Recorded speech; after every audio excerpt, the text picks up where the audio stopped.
In London. Okay. Yeah, so he's been in my camp for the last 3 years anyway. He's been at the last 3 of my world So championship.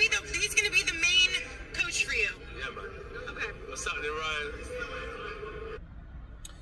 Those are the words of Anthony A.J. Joshua as he makes an official announcement. Shout out to Michelle Joy Phelps, MJP, as Anthony Joshua says, for getting the interview. And Anthony Joshua officially makes Angel Fernandez of London his official trainer. Let me counterpunch. I think Anthony Joshua needs some fresh young blood. I think he needs someone that's going to keep him on his toes. Angel Fernandez kind of did that anyway, to a certain degree. But I think Anthony's comfortable with who he's with, who he's been with, and I think it was a fact of being loyal. Okay, loyalty was a major factor with Anthony Joshua, and I think he feels good about making that decision because he's, you know, it's better with a guy that he knows. And with Fernandez, I really like what he did. I liked how he transformed AJ from June of 2019 to December of 2019, and then it ascended on to 2020, you know, implementing things like the pull counter, as we've seen against a tricky boxing a jabber like Kubrat Pulev, which is kind of an awkward, kind of a spiral jabber, you know, which not everybody could pull that off. That's why I was so impressed with Anthony Joshua in that fight. A lot of people said, oh, he doesn't look the same. He doesn't look like he's, you know, the old Joshua, because he's not the old Joshua. The old Joshua was a guy that kind of had the mindset, to me, like Daniel Dubois.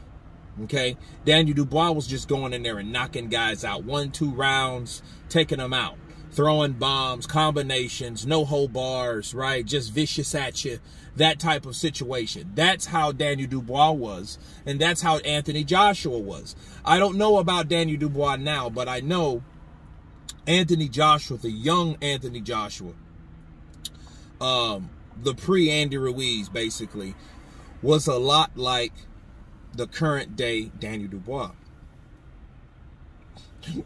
Excuse me. Just ate. But I think it's a good idea. I think it's whatever makes Anthony Joshua comfortable, okay? And that maybe Rob McCracken maybe had too much on his plate. You know, Eddie Reynoso has been accused of having too much on his plate with all the other guys. So was Freddie Roach at one point with just the Pacquiao element. And a lot of guys, you know, like, oh, well, I don't get the time I need. So with Angel Fernandez, I think he takes more time, and I think the person that dedicates more time should be the person to have the label of top trainer. Why not? Okay, why not? You know, so I think it's good. I think it's a good call. Even though he's bounced around, he didn't make that a subject. He just said who was the top one because, you know, Michelle asked. That's the answer that we received.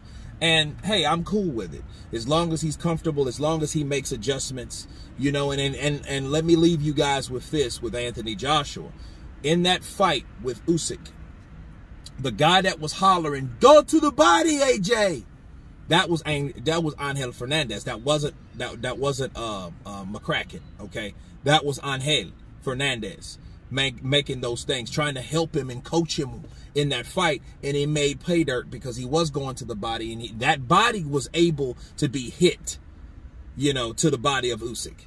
Okay, so just letting you guys know that, you know, that he is worthy of being the head trainer. But anyway, you guys tell me what you think. Of course, please subscribe, and you guys been Counterpunch. Peace.